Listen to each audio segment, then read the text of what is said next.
I didn't get lost this time. Nice to see you again. Yeah, it's good to see you. Good show. Looking Yeah, good. good. It was such an odd thing to be doing. I remember I had just joined the Gazette, and we had a very progressive editor, Denny Harvey, at the time, and he said, "I'm going to send you to Moscow," which was part of the enticement of. And you know, I'm 29 years old, just started out cartooning, and suddenly I'm going to be wandering around the streets of Moscow on my own. So that was back then, and I did a lot of cartoons at the time, because I also drew for Maclean's magazine and illustrated a book and so on. A lot of cartoons that are still remembered today. So it occurred to me I should just write a memoir. It's really a personal memoir of not a hockey expert, but somebody watching this and being impressed by certain things. And I put it together, and it's, you know, very happy. It's a nice little package. Fits in your pocket, Pat. And had a lot of fun doing it. Yvan and I didn't know each other during the series, but we got to know each other a little later. And I've always liked him. He's always been my favorite athlete because we're the same height.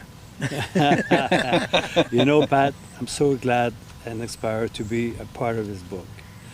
You know, it's a caricaturist is not just in Quebec and Canada, but the best over the world. So I'm very honored to be a part of your book, and that's going to be a beautiful book. Not just 1972, but all the politics in 1972 too. That's so, right. And every page of it got a picture. Mm-hmm. So it's one of the book. They don't look like always like a hockey book, and you know, you score so many goals, but it's so different.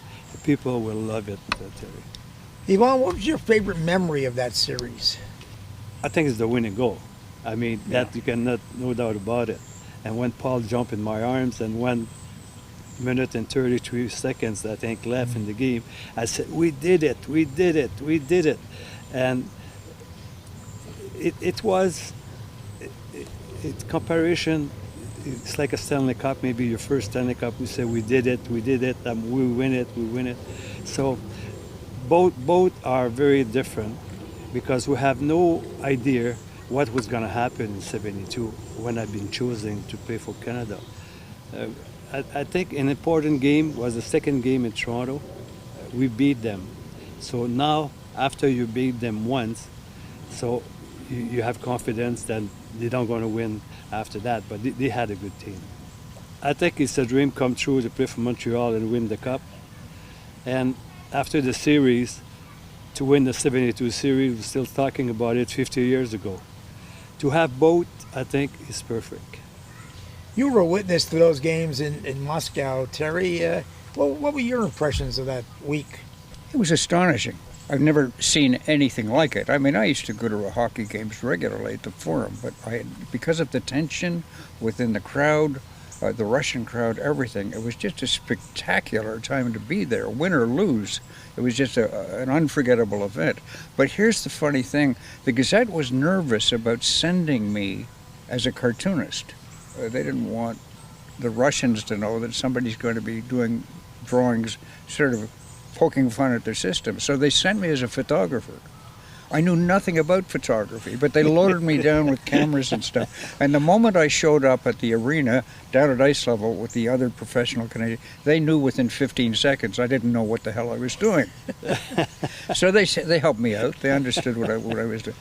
But the last game, Game 8, was phenomenal. I mean, and it's a tight, and then Yvan ties it up at the third period, and all of the photographers were gathered, focused on Tretiak, hoping the Canadians could score a goal. And I looked down at the other end. There isn't a photographer down by Dryden. And I was too clever by half. I ran down to the other end thinking, if the Russians score, I've got a photograph. Well, 16 million Canadians saw these guys score that goal. I'm at ice, and I missed the Paul Anderson goal. But I made up for it by doing a drawing I was very proud of, and Yvan has it. It's the Canadian Mount Rushmore. And of course, it's Henderson and Yvan jumping up off the top of the mountain.